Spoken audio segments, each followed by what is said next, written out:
Hello, everybody. You know me. Okay, no, you don't, but you know who I am. I am Issa J, and alongside me, as always, is your Small Wrestling Alliance World Heavyweight Champion of Faking Things, Liam Landry.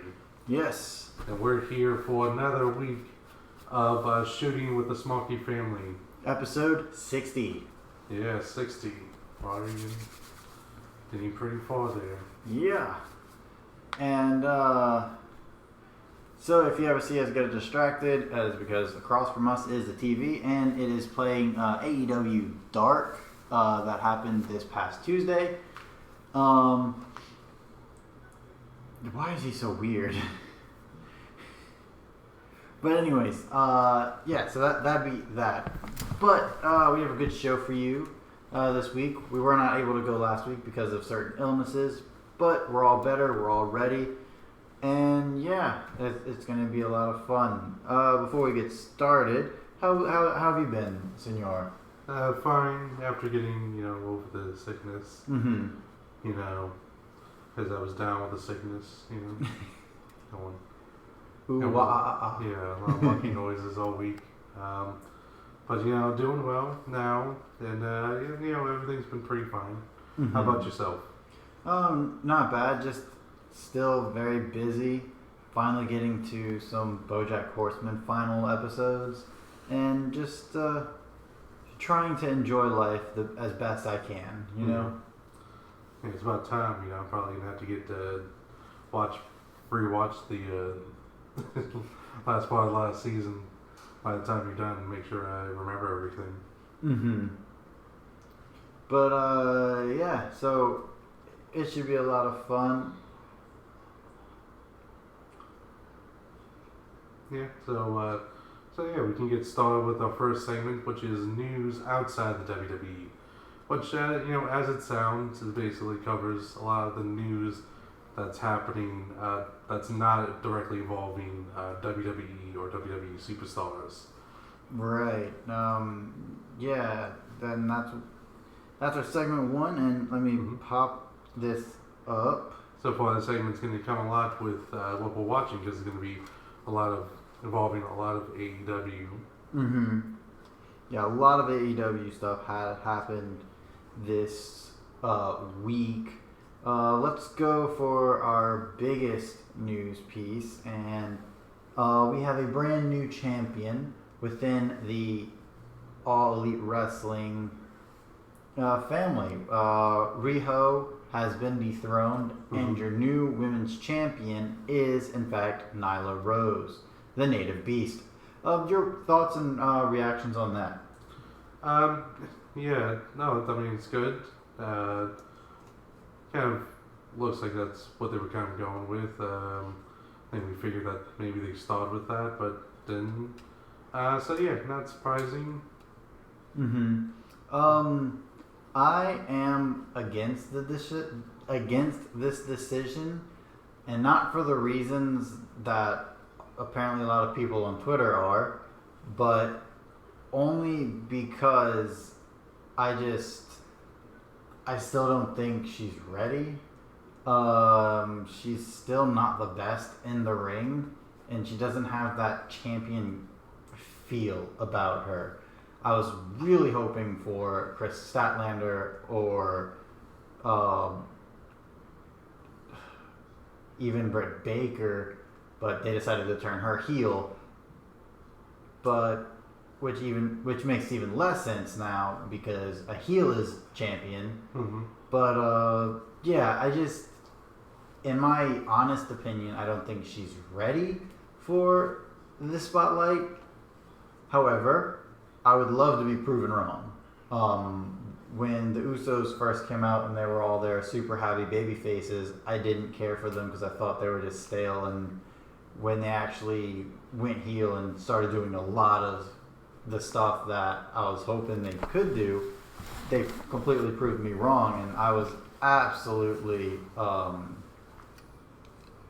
happy about that. So my mind's open, and if I'm proven wrong, heck yeah, you did your job. But right now, I just don't see it. Okay. But yeah, Anything else to add on the news story? No, nothing to add to it. All right. Well then, let's move on to the next piece of All Elite Wrestling news that has happened, and it is, in fact, Jeff Cobb. He has debuted as part of the Inner Circle. Mm-hmm. His debut so first it was announced that he was coming to the wrestling for next week.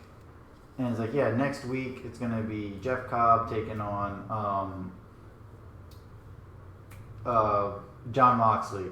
And then out of nowhere, he's there that same day. Mm-hmm. So met with a lot of differing opinions here of how the people were really upset that AEW just didn't announce it until boom, there he is. We'll get to that in a bit, but first, what are your thoughts on Jeff Cobb not only being in All Elite Wrestling, but actually being a heel for once? I said before, Jeff Cobb probably would do better as a heel because of his personality that he kind of shows in the ring. I'm not saying like his actual personality, but he kind of gave more heel flair than anything else. So I think that's good. And I think it's a good addition into AEW. And I'm also really shocked and offended about WWE how they didn't make a previous announcement about how Edge was coming and just dumped him in right at the Royal Rumble. Really offended by that. But no, of course it's dumb. Everyone wants surprises. That's you want surprise comebacks. You don't want or surprise entrances. I mean, what would have been if Monday Night Nitro was like, next week we're gonna have Lex Luger show up, and then they would wait a week for him to show up, or they're like, that Diesel and Razor Ramon, they're gonna come next week. Be on the lookout. Be prepared. They're not gonna use those same names, but just understand they're gonna be here. So, I mean, obviously, it's obviously that is a real dumb take. I don't even know more to say other than why would people have this type of reaction? How about you? What do you think?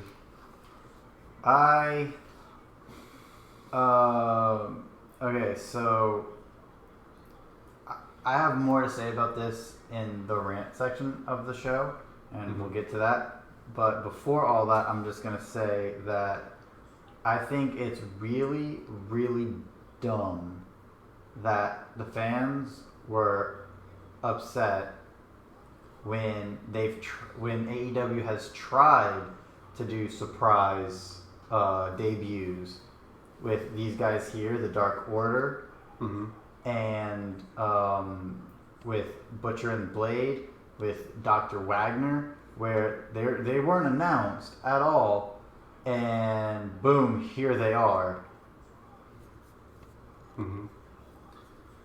It should also be said, I mean, you don't need to know the person to understand that surprise debut. Even if you didn't know who Jeff Cobb was, you should have your whistle wet with understanding that he is a person, that he must be some sort of threat because of what he's doing against, who's he doing against, and that it's just understandable like that. I mean, and no one's ever going to go rag on NXT when they've done the same. I went back to go look at Adam Cole's debut just to make sure, a good example of it, and what was the return? What was the debut? It was Adam Cole coming out attacking him, and what's his name? Malo Ronaldo going and saying, "Oh, it's Adam Cole! It's Adam Cole!" It just for some reason people didn't go. It was like, why'd you gotta say more than just it's Adam Cole? You're supposed to say baby. And people can be like, well, we know Adam Cole. And it's like, well, I didn't. I never heard of Adam Cole before his NXT run. I've heard of other indie guys, but I don't know ROH that well. Right. I don't know who they had. Other than the guys that also did New Japan, I didn't really know anyone else. Right. So I don't know who Adam Cole was the first debut, and can't say it's a terrible debut because of that. Exactly. Like he just comes out and starts attacking Drew McIntyre. Yeah, and even if he was like in the crowd waving beforehand, it doesn't say anything. I mean, every time they had someone waving in the crowd, you could have just been like, "Who's that?" I never heard of him. Exactly. I never heard of him, so that's terrible. They didn't go over their entire record, even though WWE never goes over, never acknowledges wrestling companies, so it'd been impossible for them to go over the record, unless it's completely non-professional wrestling bad stuff. And the whole comparison is just like, if you're not going to complain when NXT does it, then you can't complain when AEW does it. Mm-hmm. It's just supposed to be a surprise. Like I said, I don't recognize everyone who's in the crowd waving.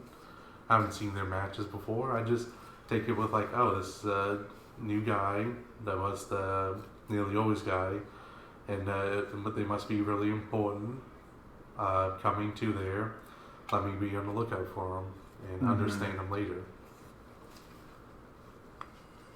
Yeah. Let's go further back. We can go further back to Renegades show up on Raw.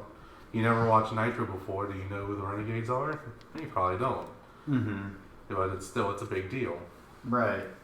You never watched WWE. Do you know who Scott Hall and Kevin Nash are? Mm-hmm. No, but it's a big deal to see new people on your thing.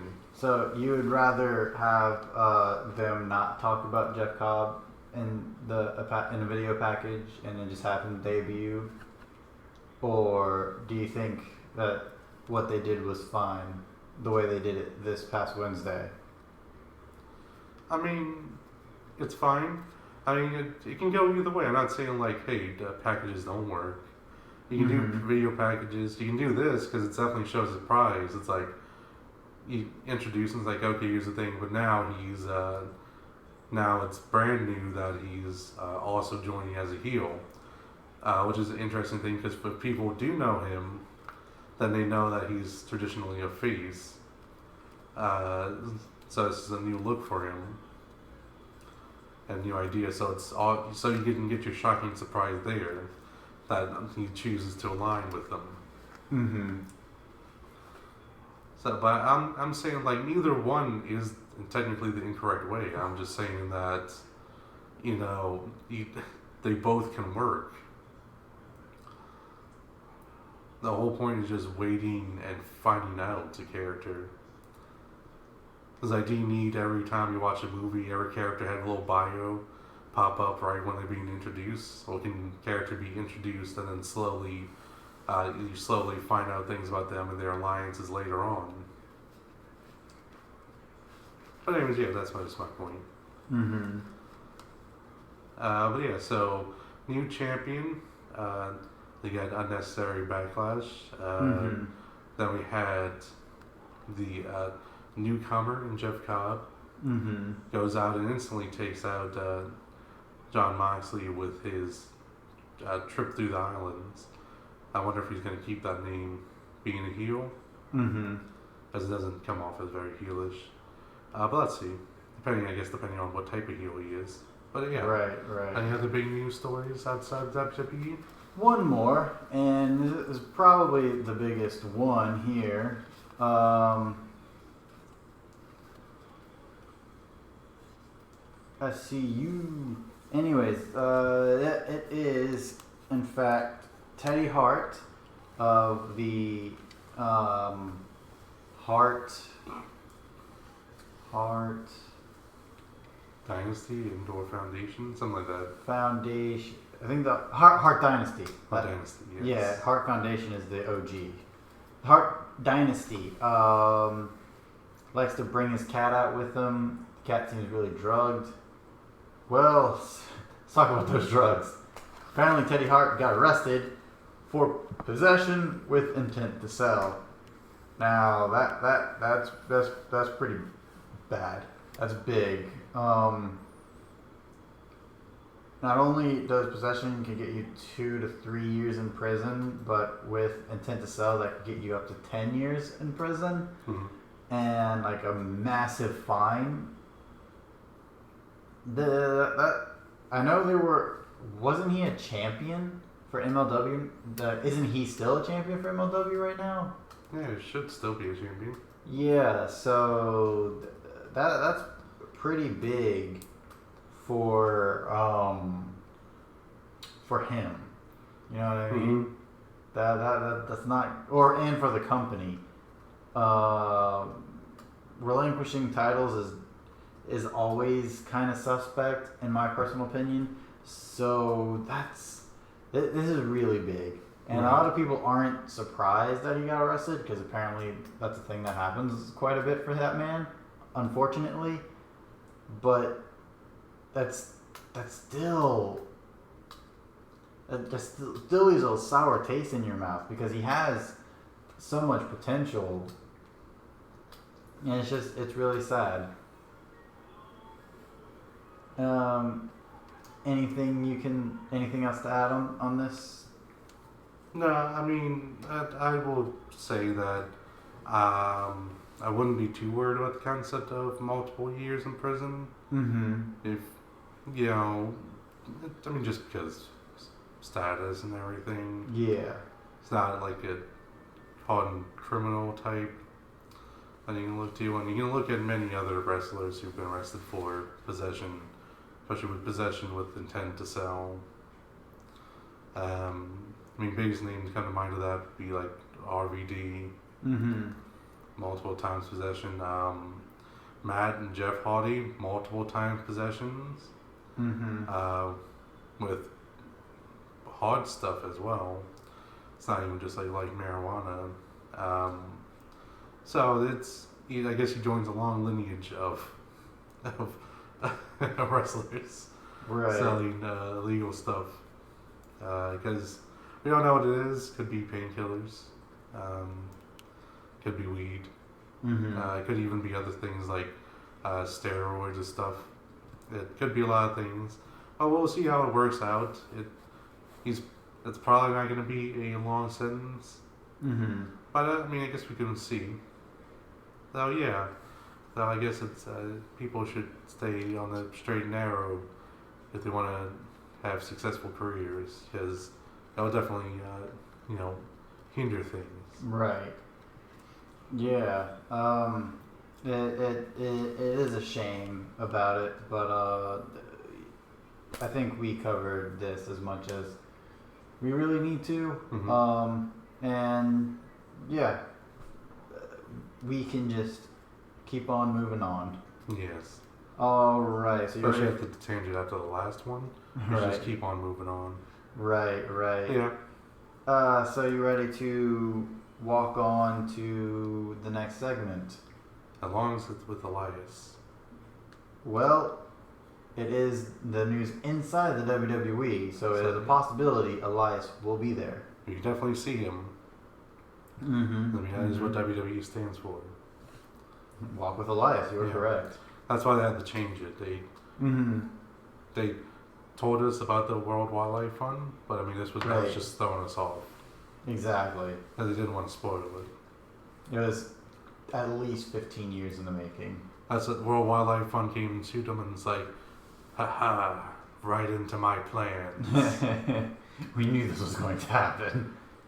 Now we can rename it to WWE so we can make it make sense with a new character that we're going to come on in like the next 20 years called Elias. And then the pandas across from them are like, what are you talking about? We just want the rights to the name. It's like, oh yeah, anyways, yeah. Oh yeah, you can have it. Don't worry. We will be WWE. It's like, okay, sounds great. Let's celebrate with some bamboo. Yay! And Vince was like, bamboo and strippers? And the panda's like, of course. strippers were employed. Mm-hmm. So apparently there's a new Dynasty member. Yeah, that must have happened. Yes. Looks like he betrayed Conan. Conan wanted to join up. Gino Medina. Gino Medina. He is taking on Septimo Dragon. Yeah, see, don't know the people, but I can just also sit back and watch it and try to learn about it. Mm-hmm. And apparently this, I also watch more MLW, but I mean, still, just can sit back and learn and watch about it and understand it. right, and it looks like this episode. So we switched over to MLW. Yes. This. It's a Dynasty themed episode. Yeah. It's MLW produced by Fusion the Dynasty.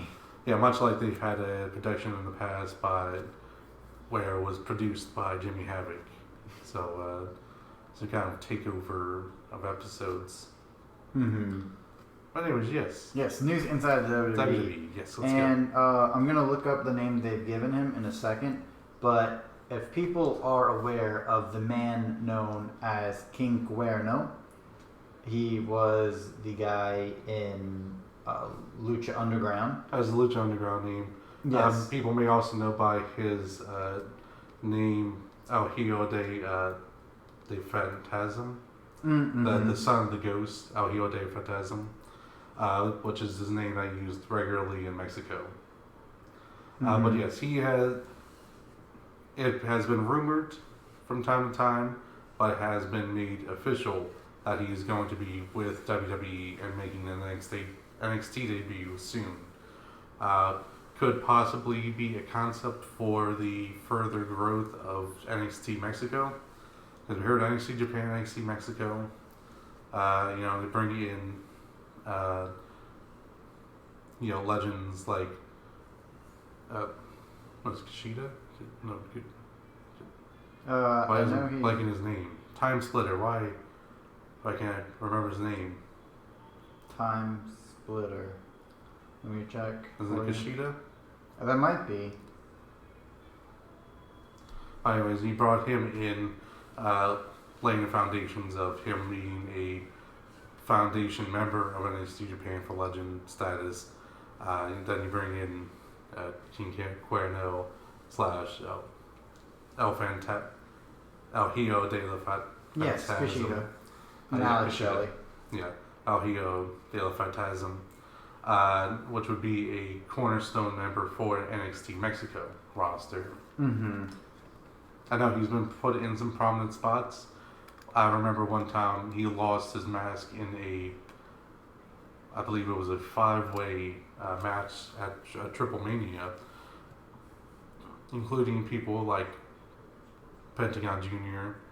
and La Parca, Mm-hmm. the recently deceased La Parca. So he's clearly been put into a mainstay area of Mexico. We're not as experienced with Mexican wrestling, but we can probably assume from that status that he's kind of a veteran member of it and something to build the founding for NXT Mexico. Yeah, and it looked like he's going to use the name Alcantar. Alcantar. Okay. So that's the name while he's in with WWE and NXT. Yeah, so I don't know if other people have been talking about it in that, but that's what I speculate is that he's going to be a foundational member for NXT Mexico. Because I know they want to spread into there. A lot of people, of course, talk more about NXT Japan, and especially the setbacks with the companies being bought out.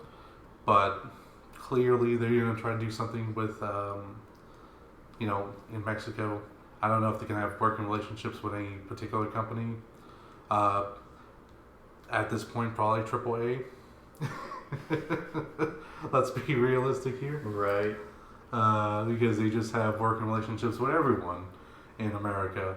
But yeah, we'll see how that works out and if that's easier to establish. Once again, it's a very difficult road. I mean, wrestling in Mexico is very popular, Mm-hmm. So I would feel it'd be somewhat easier for them to build an audience because I feel it's like very popular, and I think people would probably just watch multiple things. Like I've heard many people more experienced in Japanese wrestling talk about loyalty to brands and stuff.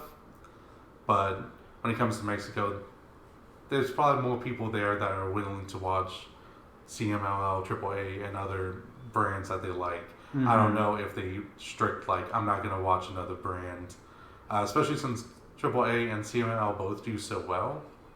It feels like they're probably not splitting an audience. They maybe just be using some same people. Because I mean, just kind of like in America, I mean, I don't think there's a lot of brand loyalty. I mean, there's definitely a lot on Twitter, but in a real world sense, I think people just want to watch what they want to watch that's good. Right. So I don't know if it'd be easier in Mexico, but like I said, it could be. Exactly. Yeah, I'm actually looking forward to it because I really, really like King Cuerno. He's really talented in the ring, and one of his best matches was against Johnny Mundo, John Morrison, and yeah, I really, really. I think he's really, really talented, so it's going to be really fun to see him in NXT with having some dream matches against guys like, I would say Ricochet, but he's not there anymore, but Roddy Strong or Adam Cole if he's a heel, Ciampa and Gargano. Mm-hmm. So and that's just the big four right now. Him against Keith Lee would be awesome, and we'd actually see an Archer that's actually really good. Yes, that is the shade to Damian Priest. But yeah, it's really, really fun to see what's about to happen, and I will definitely enjoy seeing him in NXT. Anything left to add? No, but we can go into another news segment. Yes. Concerning another person that's been rumored and has officially been brought in and is not really set to make a debut yet, but is being brought into the Performance Center. Okay. And that is The Rock's daughter, Simone Johnson. So it was rumored before that she was going through like tryouts and stuff. So it's official now. She's going to be there. It's gonna be some time because she's gonna, of course, go to the Performance Center and learn and hone her craft. I'm not certain. I haven't heard anything about her taking classes or stuff beforehand. Mm-hmm. But she's gonna be there. She's gonna be the first fourth generation superstar. We've seen third generations. Mm-hmm. Now we're at the time where we can see some fourth generation superstars in the WWE. And I say that because I'm sure there's been fourth generation superstars before, but I'm saying in WWE itself, mm-hmm. and have all been in WWE at some point in time. We've never seen that. Because I'm sure knowing Mexico especially, how traditional it is in families to keep wrestling going. Right. But so there's fourth generation wrestlers in Mexico now. But this will be the first time in WWE, and let me just say, I don't envy the girl.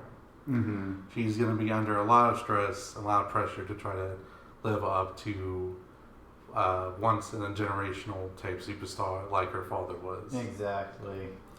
She's going to be under a lot more pressure than even her father was under, and everyone should remember how rough that started off with. Yes. So she's going to be in a lot of pressure, and I worry if people don't feel that she's automatically day one, The Rock, which The Rock wasn't even automatically day one, The Rock. Exactly. I feel there's going to be a lot of pressure on her. So, like I said, I don't envy the position, but I hope she does well. Same. No one wants we don't want people to fail at stuff that they do, especially if we're gonna have to watch them. You know. Yeah, we don't want to watch anyone fail. Mm-hmm. It's definitely not a. It's not fun. Or definitely not like Twitter. No, not at all. No.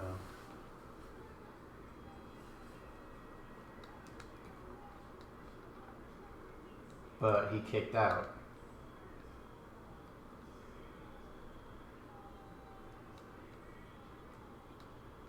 Whatever. That was a weird finish. Anyways, yeah. So Simone Johnson, Mm-hmm. we wish you all the best in your endeavors in the wrestling industry. Now, what type of nickname do you think she's gonna have?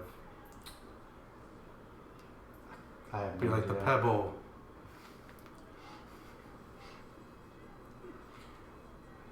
She could be the Boulder. Boulder.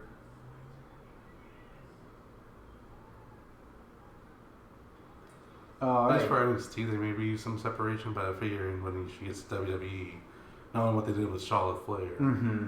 is Whereas her NXT run is going to be all her merit, and then, oh yeah, let's completely disregard all that and just yeah, because bank on the popularity of her father. much like Charlotte, she does look like her father. Kind of like Charlotte looks a lot like Rick Right. there, so it's definitely not going to be something they'll ever stop talking about. Mm-hmm. Like, hopefully her name doesn't just get slimmed down to The Rock's daughter. And her opponent, That would be so The sad. Rock's daughter. Mm. So talking about people going to the I company. mean, you gotta think of why they allow Charlotte Flair to still be Charlotte Flair and not slim it down like other people's names.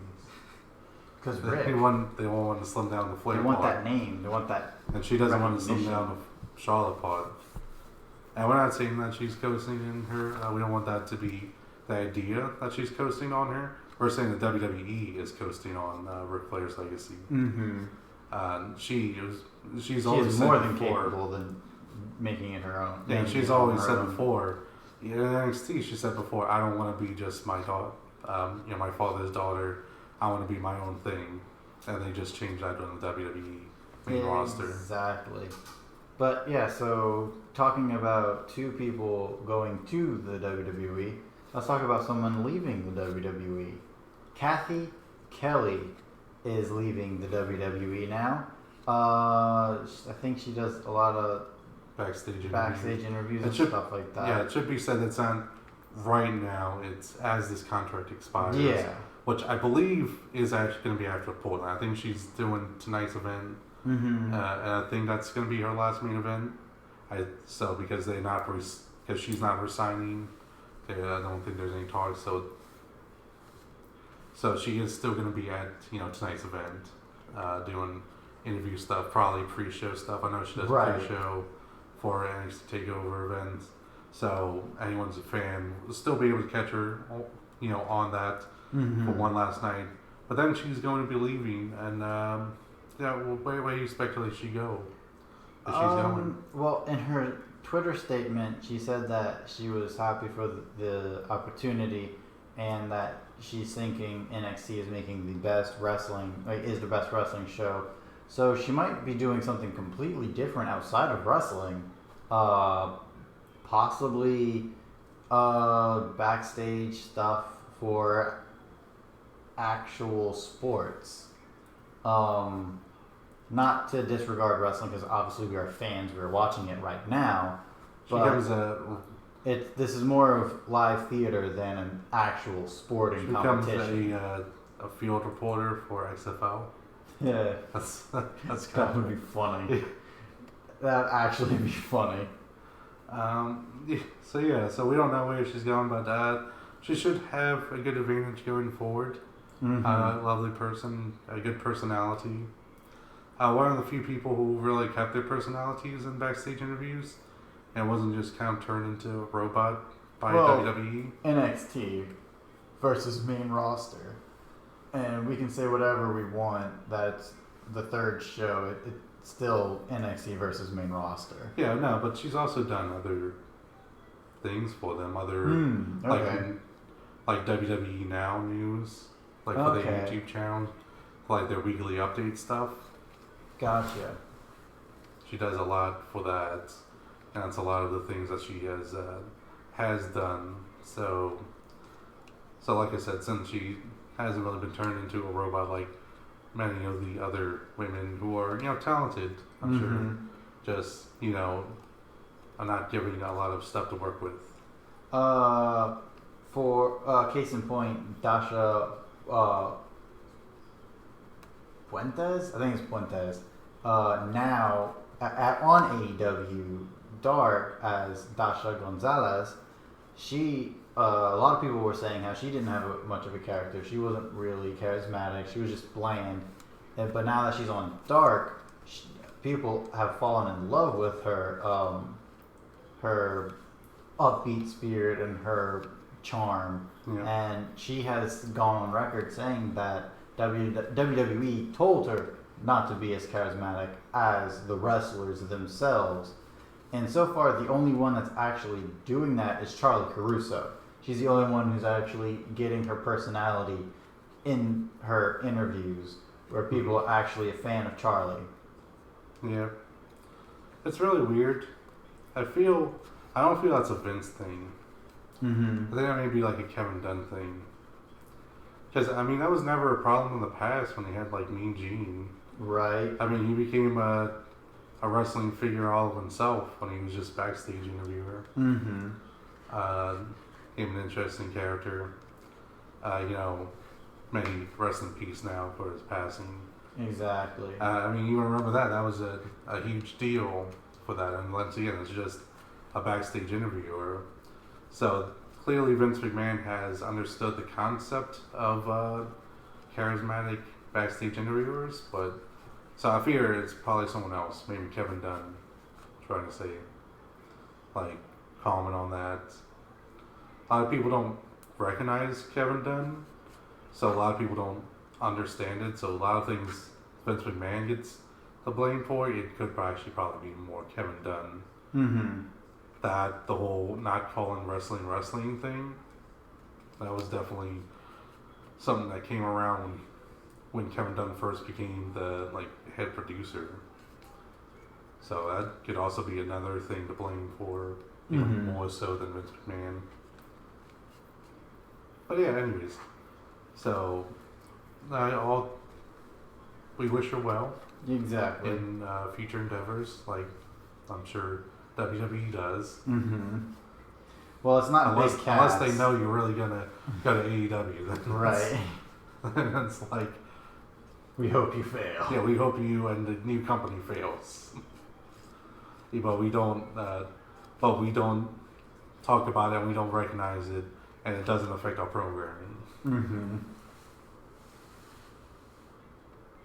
Anyways, so yeah, any other news stories, or was that the last big one? Two more, and it's not really news stories. It's just updating cards for future WWE events, and just our quick thoughts on the matches. We're gonna start off with. And can we go right before that? Just a quick thing happened last week, but the Bennett's the names for the Bennett's. That's their real last name. But it was it Mike Maria? Mike and yeah. For whatever reason, playing on the name. For Canellis. Yes, the Canellas as their stage name. They had their second girl last week. I saw that on their Twitter. Oh, so congratulations! We weren't even talking about it. Of course, we didn't have a podcast last week, but congratulations to them for another Mike and Maria Bennett or Canellis. Yeah, whichever one you want to go with. Yes. So congratulations to them on another healthy daughter. Yeah. So, anyways, I just want to go on that. I'll remember it. Alrighty. Go into the card updates. The first one we're going to do is the Super Showdown. It's going to be in Saudi Arabia 2020. It's going to happen on February 27th, which is 2 days before the show that we will be watching, Revolution, AEW's pay-per-view. However, let's jump on in here. Again, the reason why I said it the way I said it, whenever they are in Saudi Arabia, we do not watch. That was a slight bit sloppy. Looks scary. But anyways, so we aren't going to watch this particular one because of just how we feel about it. So let's move on down this card. The first match we have up here is The New Day, represented by Big E and Kofi Kingston, taking on The Miz and John Morrison for the SmackDown Tag Team Championships. You would think Miz and Morrison are going to get this one here, but they could always keep it on The New Day because they are a hot commodity. Your quick thoughts. I believe it may go to The Miz and John Morrison. Mm-hmm. Next, we have Brock Lesnar taking on Ricochet for the WWE Championship. We're going to miss Ricochet. I believe this is going to last at least 2 minutes. Wow, you're giving it 2 minutes. Yeah, I have faith in Ricochet. I'm gonna say 30 seconds. You know, He ripped off Aristar's mask. How could you? Given the, you mean he's getting the Kofi treatment? Mm-hmm.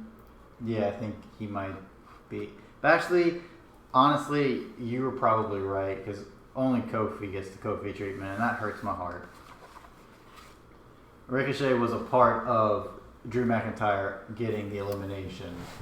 Do not forget, it was not just Drew McIntyre. Yeah, I mean, it is good to remember that Brock Lesnar's known weaknesses is kicks to the crotch. Mm-hmm. And Ricochet has learned that weakness and can exploit it.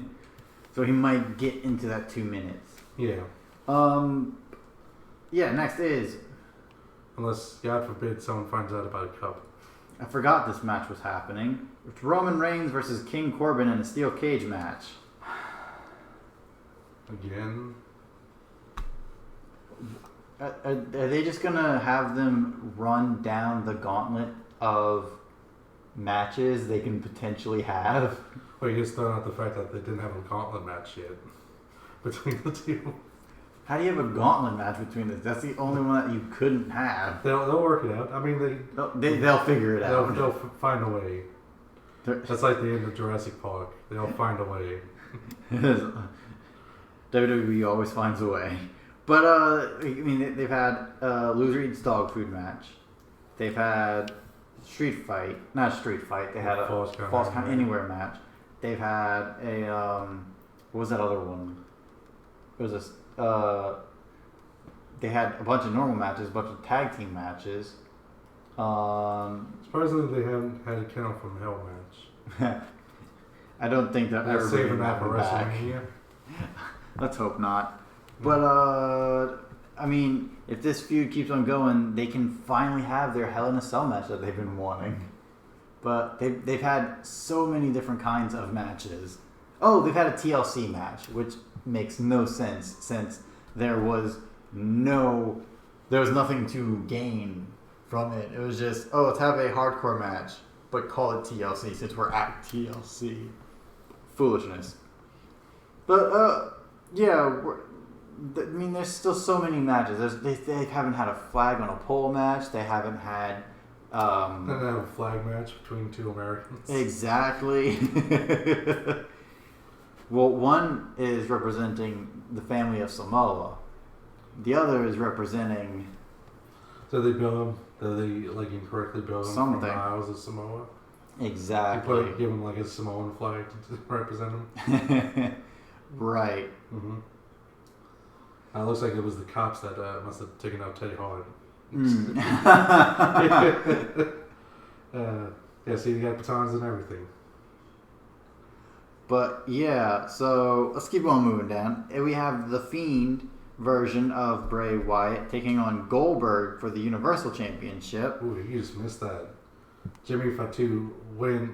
It was a clip from previous match against LA Park where he went ran, like Ollie Park was out by the ramp. He ran, and like leapt out of the ring over the ropes, doing kind of like a flipping moonsault on him. Oh my word! Like he basically flipped around like that by jumping out of the ropes. That's crazy. Yeah. Ah, it's Chima. Yeah, Chima. Look at that. They have a working relationship with Oriental Wrestling Entertainment. Right. I think this is the minor leagues for MLW. Not this isn't AEW. I mean, like they're probably gonna have a working relationship. Mm-hmm. Because so many of their guys are working on it now. Chima, already MJF, and what's his name? Jimmy Havoc. Yeah, I think if they make, like, if the rumors are true, that they're gonna get Lance Archer in AEW, and then they start working with MLW, then Lance Archer can work with Davey Boy Smith Jr. again as a tag team, as they did in Suzuki Gun. That would be really cool. That's another thing they've been rumored in the last weeks of Lance Archer. Yeah. I think I heard about the rumor, but I try not to really pay attention to rumors. I want the cold hard facts. But yeah, what do you think of Fiend and Goldberg? That's an interesting concept, at least. I don't remember. I mean, well, we didn't see it. Is Goldberg well respected in Saudi Arabia? I mean, he almost got himself and The Undertaker killed in one night, so I honestly don't know. I guess they thought that was wrestling. I mean, I'm saying he is Goldberg. As in Jewish. Oh, man. That's what I'm just saying. Like, if I was a Jewish wrestler, I wouldn't be so game to get on there. And then next, we actually will have a women's match. A lot of people were thinking that Bayley and Carmella on Friday was the reason why they were going to pull that match, but apparently they wanted to add Naomi because apparently there was fan backlash that why isn't Naomi getting this push. So it's Bayley, the champion, taking on Carmella and or Naomi or both. So the match is still happening.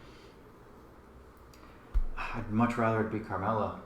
I still see Naomi as a person who is just really botchy in the ring. She does not take it serious. She doesn't sell ever, and she's just sloppy, and I cannot stand her in the ring. I haven't seen it yet, but I heard Brian Alvarez say that last Friday was Carmella's, like, he found like Carmella's best match or something like that. I've heard that Carmella and Bayley together were really good, and Simon Miller said it was one of the most surprising matches because of how good it was. Yeah. And probably the best match on that night, which is really, really cool. Yeah, and then the final match is a gauntlet match. Hooray! And it's for the Tuwaik Trophy, whatever the crud that is. What? The Tuwaik Trophy. It's a Middle Eastern Tuwaig. Okay, it's pronounced Tuwaik.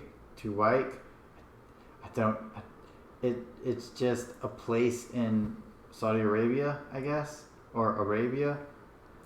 But anyways, it pits AJ Styles taking on Andrade, taking on Bobby Lashley, taking on Eric Rowan, taking on R-Truth, taking on Rusev.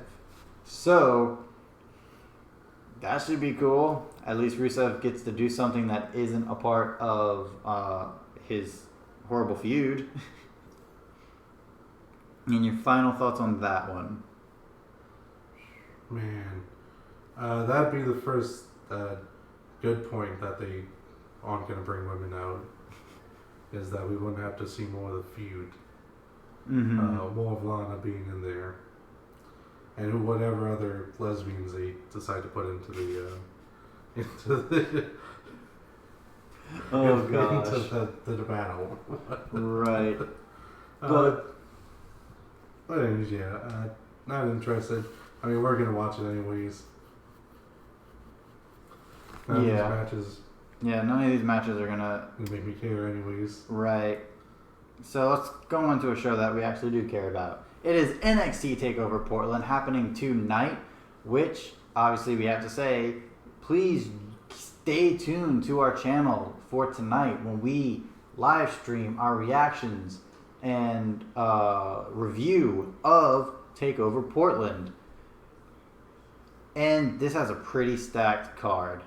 I'm not gonna lie. We have Rhea Ripley taking on Bianca Belair for the NXT Women's Championship, with the threat of Charlotte Flair looming at ringside, which should be a really good. Oh my gosh, that's funny.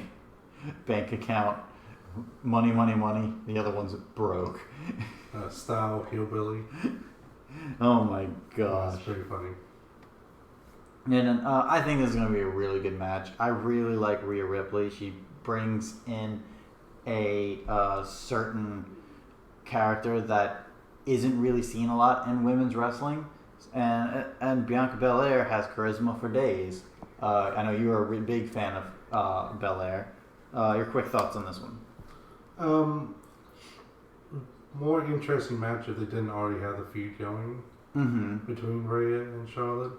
Because, I mean, you know, what's he going to be for if it's not for the NXT title? So you already get the idea of what's happening. You know, what would have eventually happened. No, hey, they can always surprise us. Who knows? Next is a singles match pitting Finn Balor taking on Johnny Gargano. This should be a bloody good match. If they give them the time, if they just let them go for it, this is gonna be a really fun match. Your quick thoughts on this one? Yeah, should be a good match. Do you think it's gonna be Finn Balor or Demon Balor? Do you think he's just gonna appear as Demon Balor? I would think so. Oh, really? Yeah, I guess. I mean, maybe. That'd be really cool. Yeah. Next, it's a tag team title match for the NXT Tag Team Championship. It is the champions, Undisputed Era, represented by Bobby Fish and Kyle O'Reilly, taking on the Broserweights, or as Twitter has deemed them, Joint Manipulation. That is Matt Riddle and Pete Dunne. This has the potential to be my favorite match of the night. I love tag team wrestling, and these guys are bloody good wrestlers. Undisputed Era those are my guys. So I am looking forward to this one. What are your thoughts? I still don't like mismatch tag team. You know, I don't like that. I feel they could have used a different tag team to put in this. Like the Time Splitters? Yeah, at least someone else that's more based in actually being a tag team and have some history of it, just to help build up your tag team division. Because I mean, they're not going to stay together forever, and so then what's going to happen to your tag team division after that? Right. You just find that you just wasted a whole lot of time that's you're not going to get back. Next, we have a singles match for the NXT Championship. It is Adam Cole, baby, taking on Tommaso Ciampa. This should be a really fun match, and this one is up in the air of who's going to win it. Your quick thoughts? It should be a good matchup, and it is narrow decision of who it's going to go to. And next we have a street fight. It is Dakota Kai taking on her former best friend Tegan Knox. Should be brutal, should be fun. Dakota Kai is doing really good work as a heel. So I'm interested in seeing where they take this street fight. Your quick thoughts, sir? I'm just hoping they get through it okay. Both poor girls have had a history of injuries. So far, though, they are doing really, really good. I'm saying bring up the street fight. Right. True. But yeah, they're doing good. So let's hope. The thoughts and well wishes are with them. Yes. About have a great street fight. Don't get injured. Final match for the night that is on the card is a singles match for the NXT North American Championship. It is pitting Keith Lee, and he's taking on Dominik Dijakovic. I've not actually seen any of their matches together, except for when they were on a team together for TakeOver War Games 3. So I'm really interested to see what these guys can actually do together. All I hear is good things. What do you think? It should be good, but I mean, I feel like NXT takeovers are just becoming too overbloated. Mm-hmm. I mean, what is this? 6 matches? Oh, it's on a Sunday. That's just too much, man. Too much. Hey, be happy it's 6 and not 9 or 12. I don't even want to imagine what WrestleMania is going to be like this year. It's going to be bad. We're probably going to end up dying. I mean, hear the rumors about that whole 2-day WrestleMania.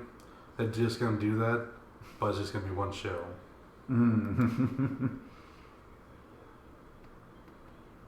Wow, all of the wins have been pins. Crazy. It's just gonna go. It's like it's like day 36 of WrestleMania. All the concessions have run out of food and water. People take the riot team. But it's not very effective. Cena didn't even win. We have no clue why it's happening. Lol, Cena wins. Well, we're about to hit the Andre the Giant Battle Memorial, so hopefully that holds the crowd. But yeah, so that's eventually everything. The pre-show will end. Eventually. But yeah, that is number the heck. But yeah, that is. So how come he isn't in MLW at the moment? What? That guy. I don't know his name. That guy? Mm-hmm. The one I just went for the pin? Yeah, the one who teams with him, MJF. Why is he what? Not in AEW. No, I don't know. AEW hasn't given him a contract yet. I mean, this dynasty started after AEW too, so it's not like they have a long history together as tag partners. Gotcha. Recent. Unless they did more stuff in other indie things, but I'm not sure. Like before this. Yeah. But yeah, so that is all the news. We are wrapped up with the news. A lot of stuff happened. So let's move on to the next segment, and it is the best segment of the week. It is where we take our favorite matches or promos or anything to do with wrestling, and we talk about it and praise it. So, my friend, what is your favorite? My favorite spot this week is going to be that Jimmy Fatu clip that they just showed. Because I can't get over it. Yes. Too bad I missed it. Yeah. No, it was good. It was a good one. But if we go with matches, I've liked quite a few that I've seen so far. I really like that Jurassic Express versus the Dark Order one. I thought that was fun. It had all the elements that in wrestling. So I thought that was very entertaining. But I felt like all the matches that I've seen so far, watching this and through the week, I've had a lot of those similar good spots. Maybe some edge out other ones for being cleaner or having better finish, but I would say match-wise, maybe it was that one. So you liked Dark Order and Jurassic Express. I actually really liked that one too. I thought they did a great job with it. I also want to, because he's very new, I'm not able to say his name. and it Dragon, Sir, The Septo Dragon. yeah, Septimo or something like that. Dragon, Yes. taking on that other guy. Mm-hmm. I feel like a horrible person for not trying to write that down. No, that was a good match too. That, like I said, it was like another one I would thought was very equal in running for air, but I kind of preferred the storytelling and the feature elements that are laced in there, especially with that grouping between Jurassic Express and SoCal Uncensored that can come in the future. Right. So I figured those elements kind of put it over the edge. Yeah, and I do agree, but I also wanted to shout out that other match as well. Yes. Seeing it's really hard when it comes to Let me try to Septimo. see. I guess it is Septimo. Septimo Dragon Septimo versus Dragon. Gino. Medina. Yes, Gino Medina. There we go. Yeah, Septimo Dragon taking on Gino Medina was a really bloody good match. Really, really good. And seeing Septimo Dragon do a springboard with no hands still just gets me. It doesn't make sense. It doesn't make physical sense at all. It's just the amount of no fear he has is ridiculous. But yeah, I really like that match, and I really like Jurassic Express taking on the Dark Order. It's been a good week of free wrestling, suffice to say. Any standout moments for your match that you want to shout out? For the most part, it was just a lot of really good things put together. Mm-hmm. You know, it wasn't necessarily a big spot, a big interesting, big unique spot. It was a lot of little spots in there, little stuff, and like I said, storytelling elements. Mm-hmm. It was just a real solid match altogether, storytelling and action and balance. Mm-hmm. Mm-hmm. And yeah. So go out of and like we said, they're free on YouTube. So if you want to see two really good matches, go to AEW Dark and look for that match there, and then go on to MLW Fusion, the Dynasty episode, and check out the very first match on that show. Very easy to find. Really great matches. They're continuing to watch it so you can see the moonsault that he missed. Yeah, that too. I'll go back to it once this match is over. This is the last match of the show. So I'll go back to it. See if we can find it.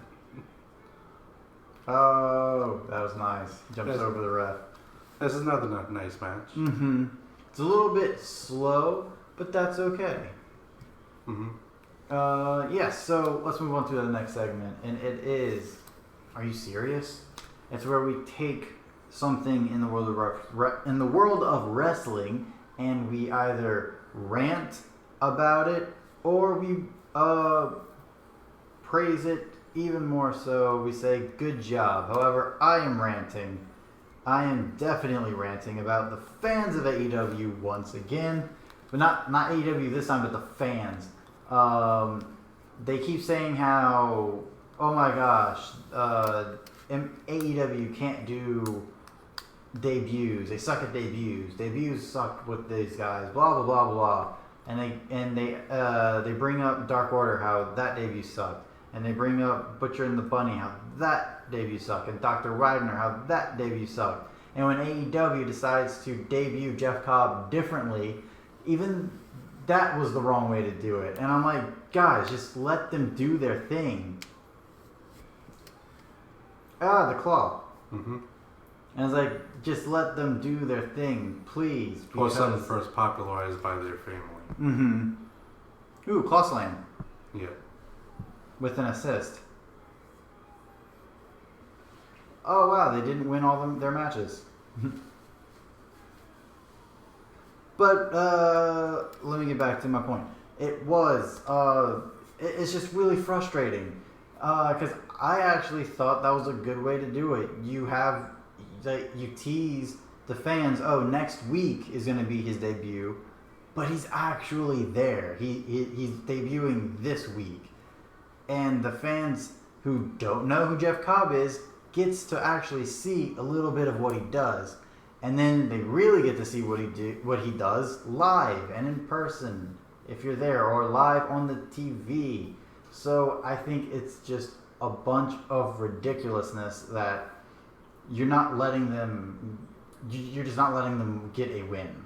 Either if it's a debut, because yes, we know him from Ring of Honor and.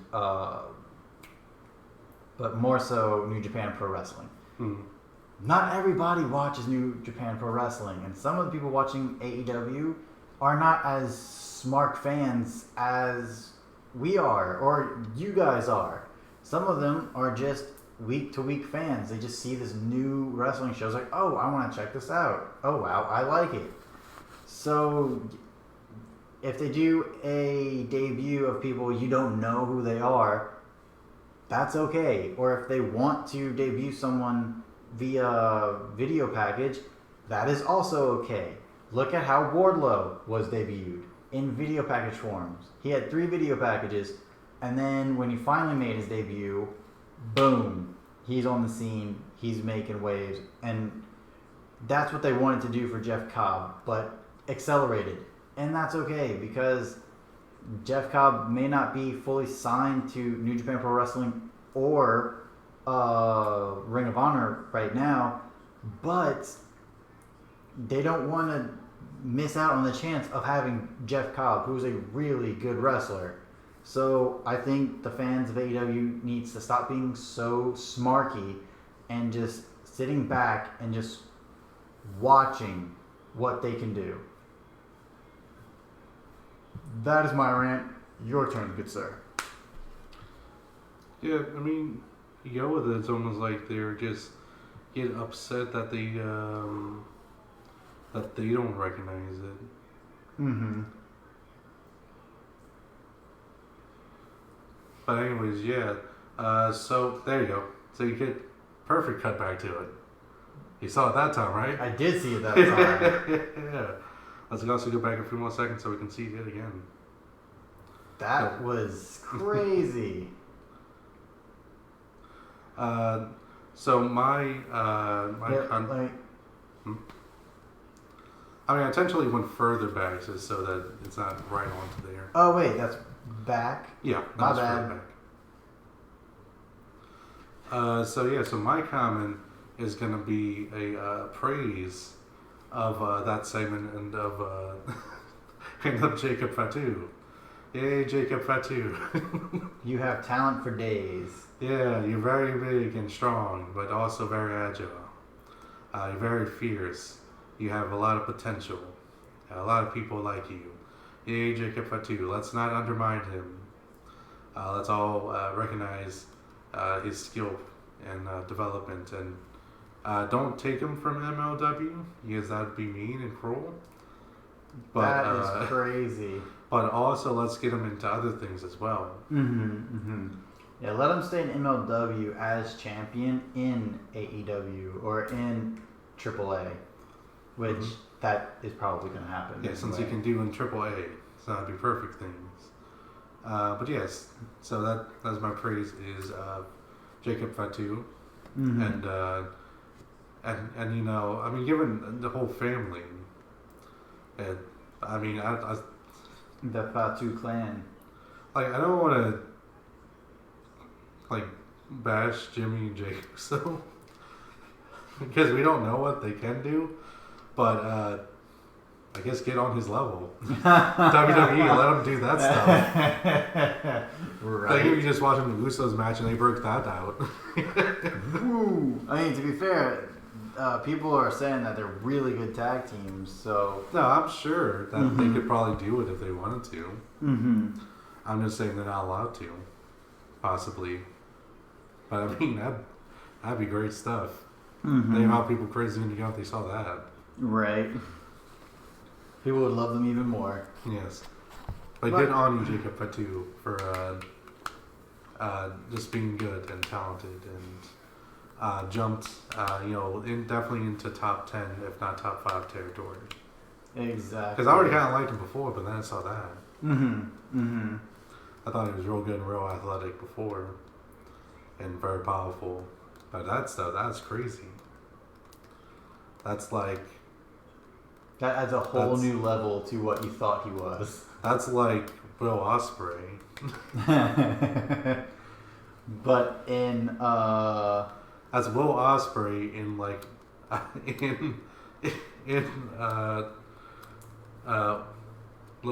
would be a good point? That's Will Ospreay in like Umaga's body. Right, there you go. It's a little smaller than Umaga, but I mean still it's very big muscular type. That's really skilled stuff. So that's definitely in top 5 material. He was already, like I said, I already liked him before, but that's really that big bumped you up. Yeah, really show him that. I love to see him with other people, not even in just MLW, other people. But that one with Chima would be good. I'm really excited about that match. I'd love to see him against Lance Archer. Will Ospreay. Oh, totally. Okay, so it should just be said that he should be given a shot in the next G1. Yeah, just put him in the next G1. That guy looks so much like Luke Gallows. Why does he look so much like Luke Gallows? Who is that? We probably know if we can hear it. Right. Because he looks hella familiar. I know I've definitely seen him before. But we don't have the audio on for copyright reasons. Exactly. So, I also got to praise his jacket there. The eagle and the tiger. That's some great stuff. The Mance Raider there. Like, that's some stuff that I can get behind. I like his personality.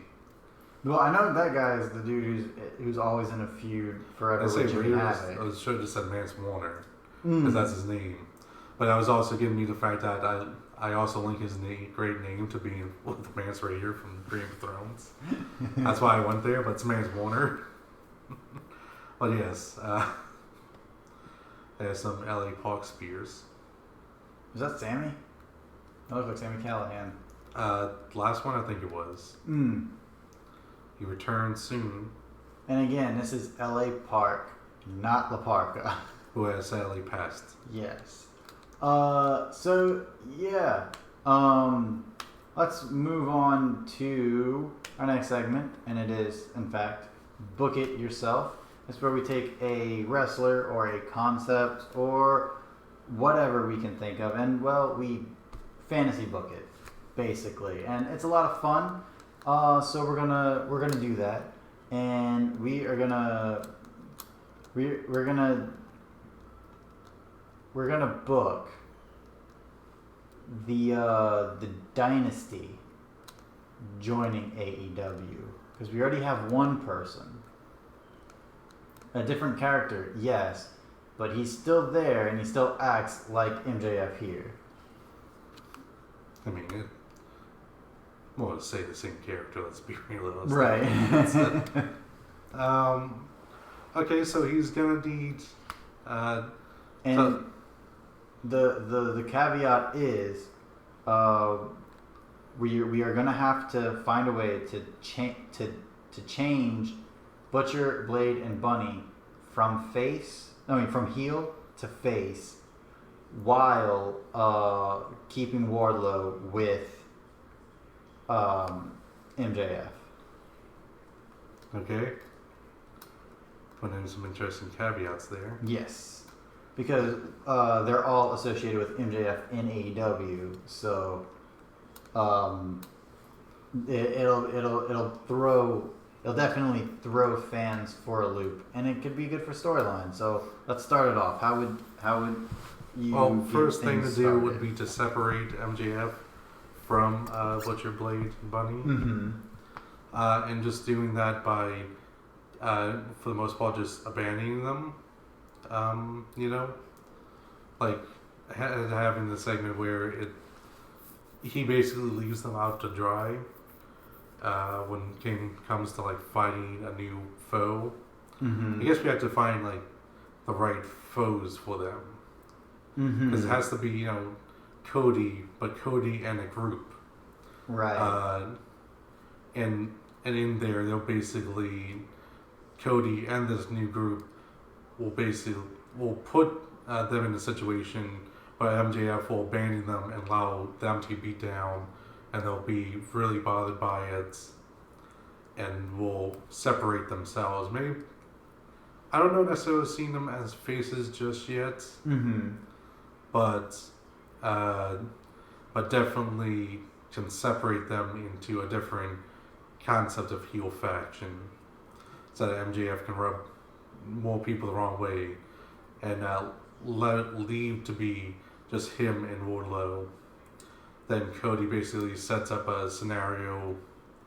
A scenario gets set up, I should say. It wouldn't seem right coming from Cody, but a scenario gets set up where that Cody wins a particular match.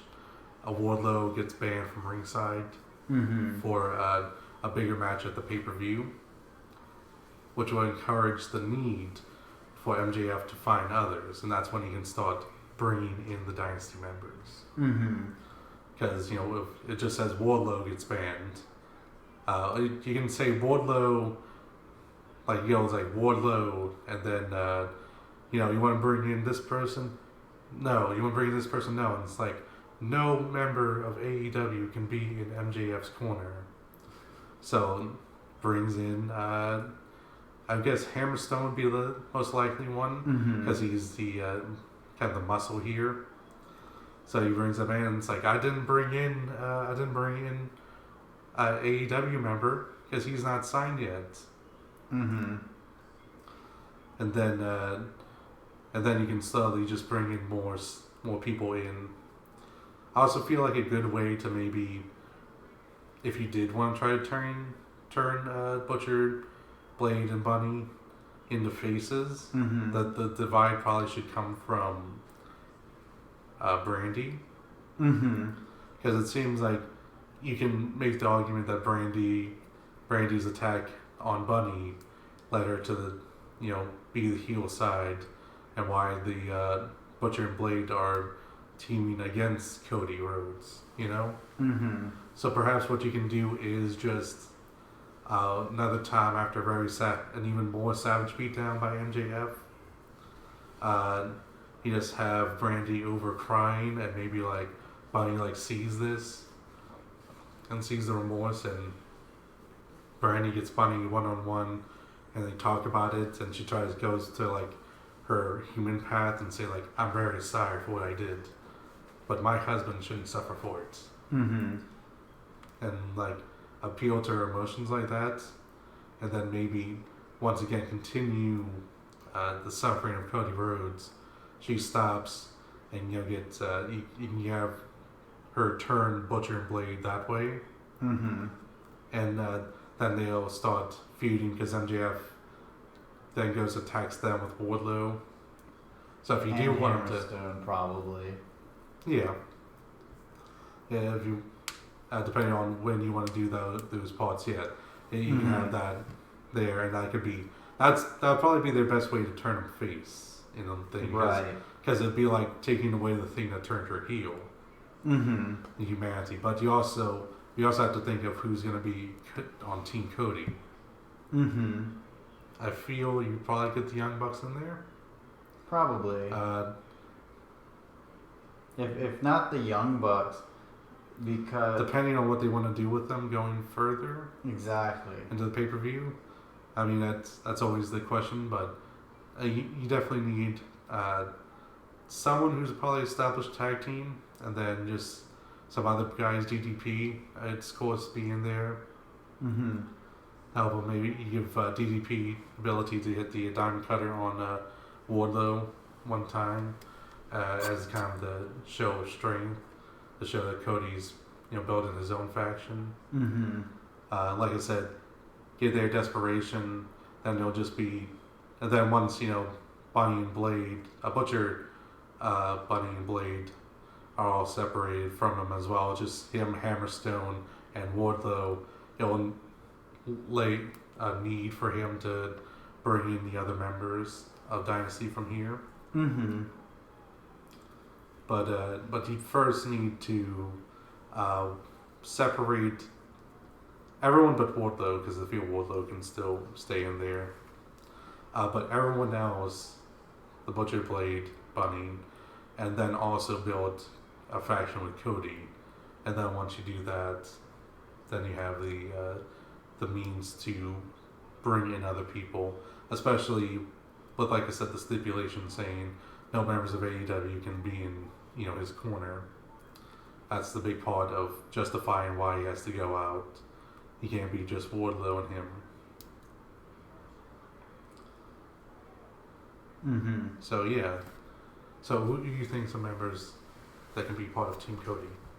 I would say, because of the betrayal that you were talking about, definitely put Butcher and Blade in there, and of course Cody. But I would say let's leave the Young Bucks out, which would give us 2 extra spots, because it'd be MJF, Hammerstone, Wardlow, and the other 2. I don't know. I already forgot the Spanish guy's name. Gino, yes. Gino and the bigger guy. So you have like 2 big guys, each with different levels of strength, because we still have yet to see Wardlow wrestle. We have Hammerstone, MJF, and Gino, all with different levels of capability. So Butcher, Blade, Hammerstone Cody. is the other big guy. That guy in there now, that's Holiday. Something Holiday. Oh, that one's Holiday? Yeah. Okay. Hammerstone's the other big one that had the match against Aerostar. Gotcha. Mm-hmm. So, Holiday. So, yeah, so you have those 5. So, we have Butcher, who's kind of like a strong man. Blade, who seems agile. Cody, who's an all-arounder like Holiday. So we need like a super agile guy who could be as much as Gino. And I would go someone who is, and I agree with you, let's bring, because they've had their moments already, let's bring in Diamond Dallas Page. We'll bring him in. So he's number 4. So someone like super agile who can do a lot, and everyone's like, oh, drat. And I would keep it on the roster too. Because I could say there is a value to be had to not going on the roster. Mm-hmm. Because they do need to start showcasing more AAA guys. And since Cody has done work on AAA, Mm-hmm. he can always justify it saying that he's brought in a friend from Mexico or something. Like Even someone he's worked better. with before. I'm just saying, like, that's, Yeah, and that's I a know, viable. and I know exactly who we choose Mhm. because he's weird and outlandish, and he would kind of fit in place with Butcher and Blade. Let's go Drago. Okay. Let's go Drago.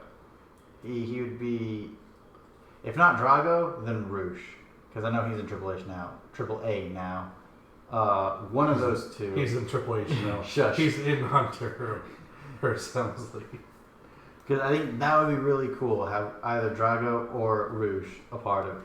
I would really love to see Roosh because he's really bloody cool. It really makes sense now, that picture that Hunter took of like him with a big old belly in front of a mirror going with the thumbs up. No, he's eating Roosh. He's eating Roosh. He's consumed of him. But I think that would be really, really cool if. Most upset by that is Andrade. It's like, why didn't you heed my warnings?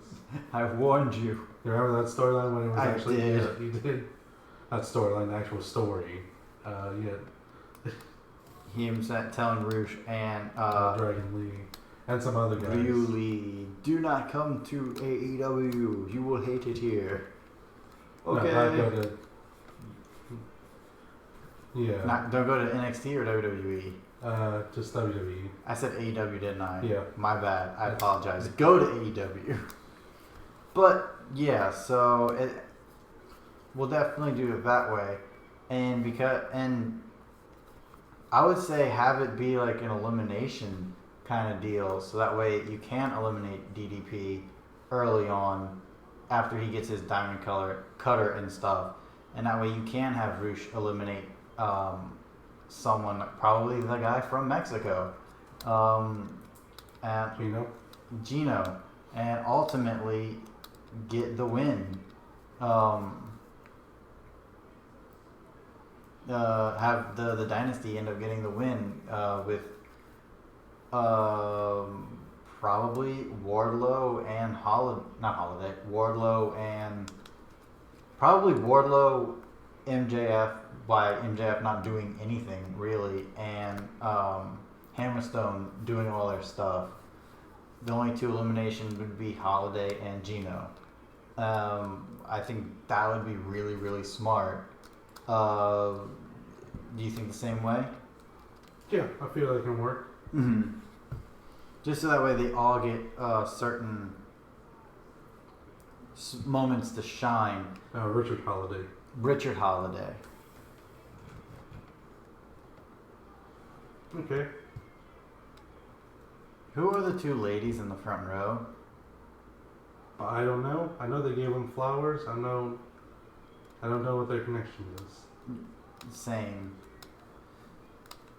But yeah, so that's how we would book Dynasty coming into and teaming up with MJF in AEW. Yeah, let's keep on keeping on. It is our penultimate segment. It is What Do You Think? It's where we take a question in our brains and we ask our fellow compadres, well, what do you think? And mine is set for the future. What do you think will be... I can't ask it that way. What do you think TakeOver Portland is going to be like at the end of the day? Should be like a fairly good takeover. I don't know if it's going to be like one of the top ones, but it's going to be a pretty good one, I feel. That's what I believe. Some good matches there. My question is going to be, what did you think of that moonsault from I think it is something that defies all logic, just like Septimo Dragon. I think it all defies logic. It just... a person that big should not be able to jump that high, and should not be able to... Yeah. A man that size should not be able to jump that high and control his body that easily. It was impressive. Yeah. Okay. Alrighty, it is time for our final segment of the show, and it is the mailbag. It's where we take questions that you send our way or we get from other areas. And one is, so far in the we're 2 months in the first 2 months, what has been your favorite tag team wrestling match? Favorite tag team wrestling match.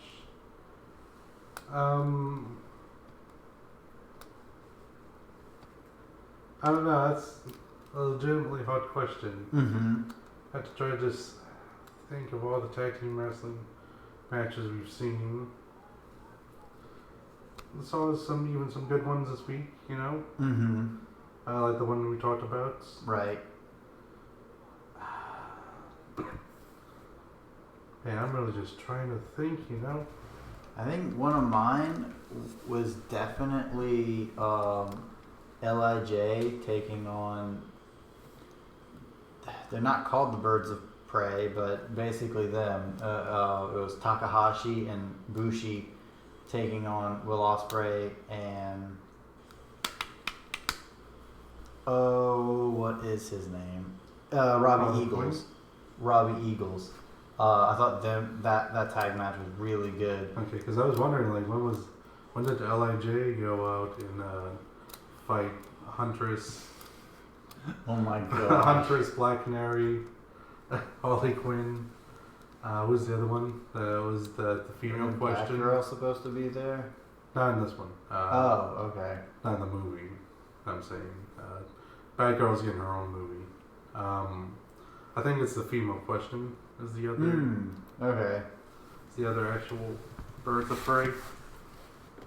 And they have Harley Quinn and the girl. I was like, yeah, so that was a good one. Just trying to. So there's quite a few options. I feel like probably is going to be in AEW since they have so many great tag teams. Mm-hmm. And it's like just trying to like look back randomly at all the ones. But no, there's a lot of great ones. That was a good one, like you said. I enjoyed the one that we just talked about year before. AEW Dark always get some good ones. Had some other Dark Order ones from this year that were good. Right. Another one, I think this was just their second one for this year. Yeah. And some other good ones with Jurassic Express in there as well. Yeah, whenever Jurassic Express is on the scene, they're really bloody good. Last week's episode of Dark had Jurassic Express taking on... Ooh, drat, who was that tag team? It was Marco Stunt and Jungle Boy with Luchasaurus on the apron, and they took on... I think it was two of the heels, obviously, but... It would have been Hybrid 2. Because, I mean, they're always in good matches. They are, but it was not Hybrid 2. The Bouncers. Like, we talked about how little we know of ROH. I don't know if they're still there or if they're jumped to go here.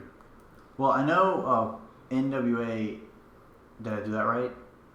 NWA. Yeah. Yay! Finally, NWA Power and Ring of Honor is having a inter-brand warfare going on right now. Okay, so this is probably connected to it with the Bouncers. Mm-hmm. And with that in mind, it's probably going to be the Bouncers winning here, so that they can put a challenge against the actual NWA World's Tag Team Championship. I'm figuring it's probably still called World's Tag Team Championship. Oh, okay. No, I got that all wrong. They were against Sonny Kiss and Brandon Cutler, and it was versus Jurassic Express. It was actually a good match, but not the match I was thinking of. The match I was thinking of was Best Friends taking on Shawn Spears and Mystery Partner, who happened to be... his name is... I don't know if I saw that one, but that's another good team that has good matches. Best Friends? Yeah. Yes. I saw the one where but that was more like a 6-man tag team, where they also had Orange Cassidy in there. Mm-hmm. And that was good. Okay,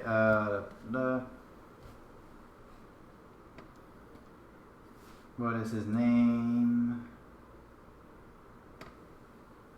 It's right there, but it's too far away. Colin Delaney.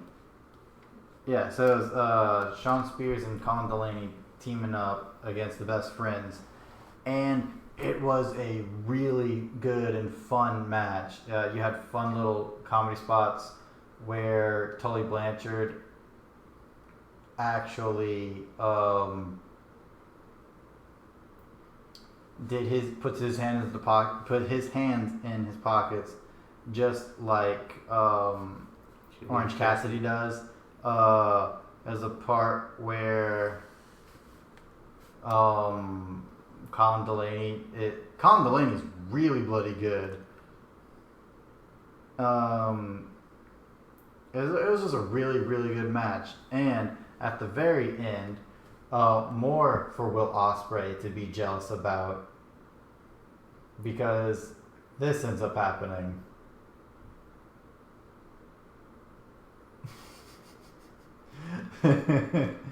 Ospreay never getting that hug. But now Colin Delaney gets one. But yeah, so that was a really fun match that I got to see as well. They should just meet up one time with Robbie Eagles and give him a hug. Just to sow seeds of doubt into the tag team. Oh no, that is so wrong. It's like, Will Ospreay, why did you betray your long-term partner, Robbie Eagles? That's the hug. It's always the hug. I never got my hug. See him in a room with like a bunch of pictures of best friends hugging people with like strings attached. That would be to them. a perfect way to bring Will Ospreay into AEW. That would be so funny. He first comes in as like a masked wrestler, but that's obviously Will Ospreay. Mm-hmm. And he's like, yeah, he does all of Will Ospreay's moves and everything. yes. I was like, it's not Will Ospreay. And he keeps and attacking him. His name is not Will Ospreay. His name is Bill Seahawk.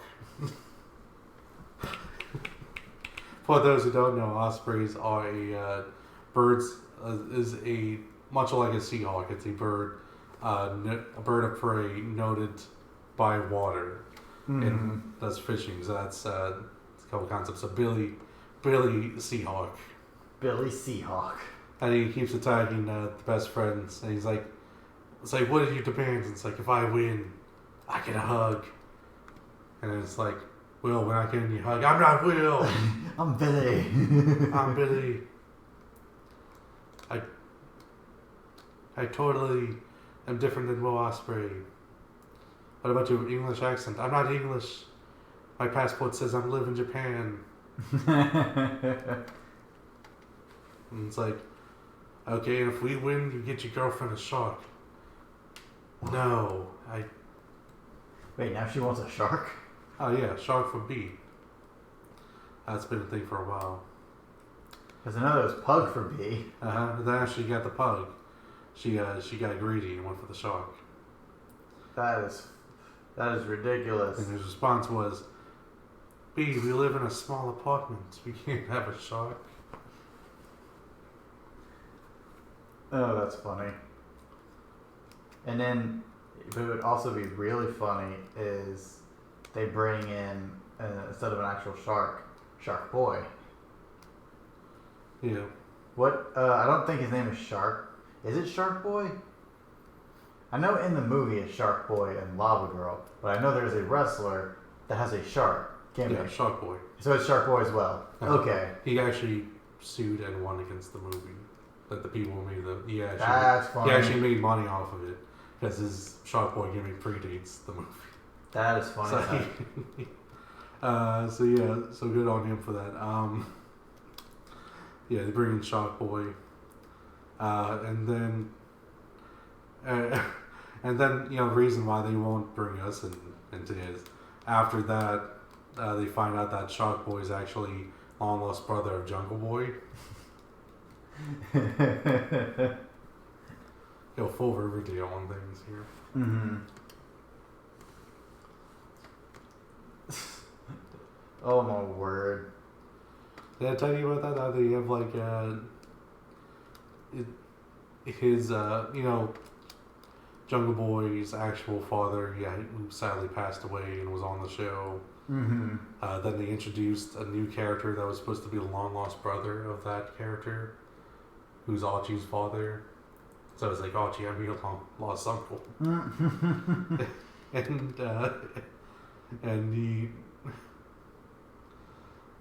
But he was only like there for a few episodes, and now he's not. Mm-hmm. So it's very ridiculous. That is ridiculous. Yes, but yeah, so that's also how you bring Will Ospreay. That's his motivation is the hug. Does he ever get it? No. Oh, that's so sad. Hey, at least B gets a shark. Yeah. Now we have vignettes of Shark Boy actually living at their apartment. That'd be so funny. That would be ridiculously funny. But yeah, so any other questions that you can think of? They're like, "Where's the pug?" And they like turn to him and it's like, "I didn't eat him, I swear." And then the pug comes running in a little bit later. Yeah. But any other questions you know of going around? No. Did you see the interview that Alexa Bliss did with Birds of Prey cast? I didn't. Yeah. Was it good? It was okay. It was very stifled that they just kind of gave her questions to work off of. Because for WWE, they had to make sure everything turned back to being about WWE. That's always like, what would make the WWE universe come? What do you think's in your film to make the WWE universe come watch it or something like that? So like everything had to go back to being about WWE universe. That's so sad. Yep. It seemed nice. Margot seemed nice. Oh, Margot Robbie seems like a really awesome lady. And she actually got a good amount of time because she was able to like ask a general question and then ask all the ladies individual questions. And it was 1, 2, 3, 4, 5. I don't remember. I don't think it was everyone, but it was quite a lot of people. It was most. It was a good amount of people, and they don't normally get to ask a lot of questions and stuff like that. Right. One of the people in that movie that I really really love watching her stuff is Mary Winstead. She is such a cool person. When I was actually working on Vampire Hunter, Abraham Lincoln Vampire Hunter, she plays Mary Sibley? Not Sibley. Mary Lincoln. And she's actually a little sweetheart. She's really awesome. So, yeah. I only know Mongo. She's the one. Have you seen Scott Pilgrim versus the World? Yeah. She plays the love interest to Scott Pilgrim. Oh, Winona Flowers? Yes. Yeah. She's also playing the Huntress in Birds of Prey. Okay, that helps narrow it down. She's such an awesome person. But yeah. So is this person aligned with Nick Aldis? Yes. Cool. Fun facts: Nick Aldis is married to. Oh my gosh, my brain. Mickey James. Mickey James. Yeah. And she's married to someone or dating someone popular too, huh? Well, she used to date Braun Strowman, but they're not together now. She's dating some other guy, some British guy. Pretty sure he's still in wrestling. Yeah. It's very interesting how wrestlers end up always with wrestlers. But it makes sense, but it's still kind of funny. Yeah. So I'm guessing this guy is supposed to be like a legend or something? I believe so. He's also maybe question mark. Would it be Tony Storm? I mean, it's Storm. So I'm thinking of other Tim Storm. Okay. There's quite a lot of Storms in wrestling. I was like, Tony, isn't that a lady? No, there was another guy, like Tony Storm.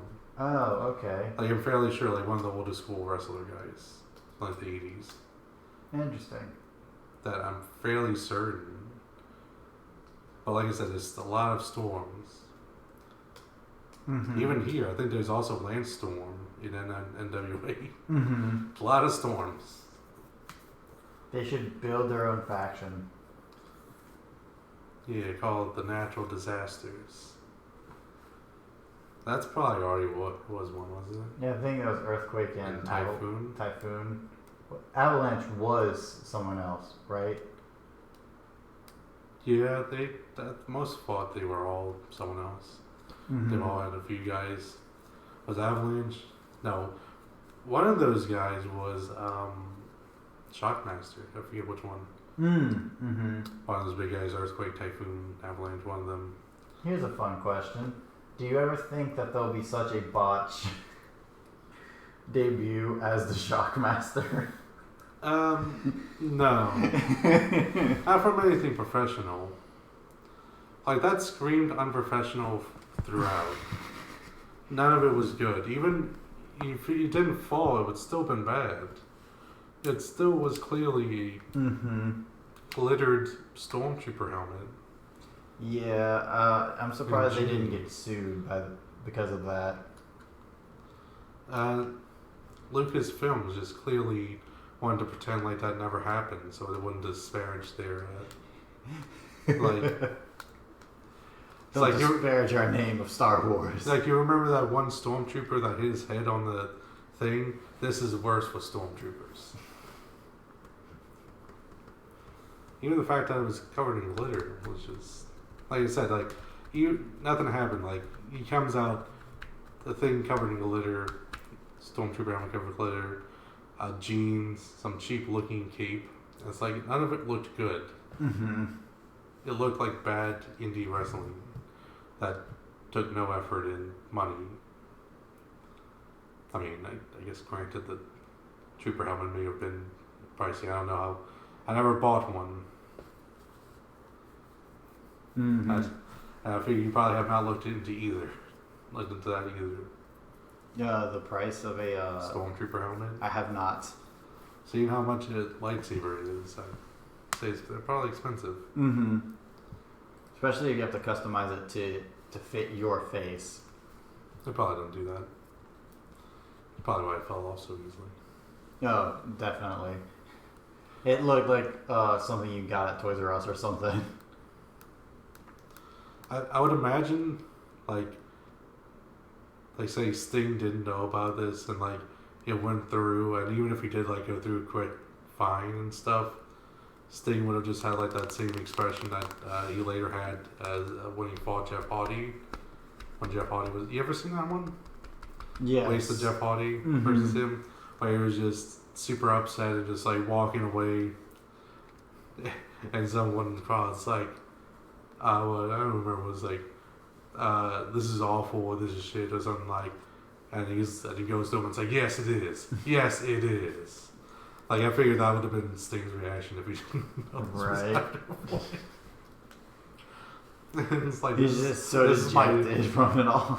This is Sting, your main man's tag partner, and you put literally zero effort into it.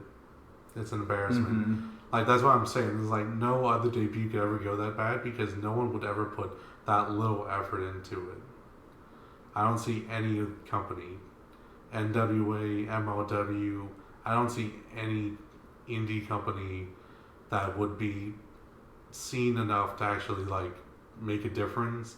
Because like I don't care about like some little indie company that's like just very local with very little money. Like, that doesn't matter. I'm saying like anything else, like they would never allow something like that because they would have more dignity and more production value than that. I was just a shame for everyone involved. Right. Yeah, 100%. Any other questions, good sir?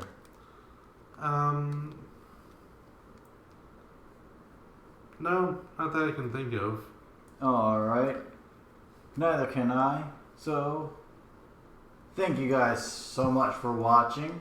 Yeah, it's definitely been an interesting show. Got to talk about a lot of good stuff. Got to watch a lot of good wrestling while talking about a lot of good wrestling. But, yeah, thank you guys so much for watching one more time. Please comment down below and let us know your thoughts on everything that we discussed today. We would love to get into a dialogue with everybody. After you do that, please go on and give us all of those sexy, sexy likes. And the unsexy ones. Once you do that, you might as well share this video and all of our videos to your friends. And enemies. Again, might as well do this next step. Subscribe to the channel so that way you're a part of the Smarky family, and then go over and ring the notification bell because you want to get notified. When we go live for our podcast with the Smarky family every Sunday, and go live for pay-per-view reactions like the one we're doing tonight for inside WWE and outside WWE. So if you ring that notification bell, that's the only way you're gonna find out about information like that and any other video we put out, like our soon to be happening predictions video. Right. Ring that bell and you'll be able to see it. Exactly. Yeah. Please. Now just gotta watch out for their stunt granny. Right. And please follow me on Twitter at IsaJ_STP. Follow me on Twitter at Liam_SWA. And if you don't know how to spell any of that, in the description you'll be able to find both of those names. Lima.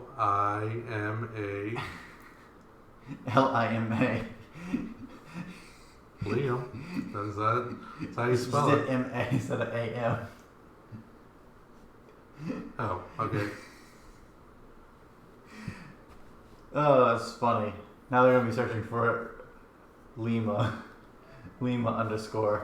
But yeah, go do all that, and then once again, until next time, it will be awesome. Bye, everyone.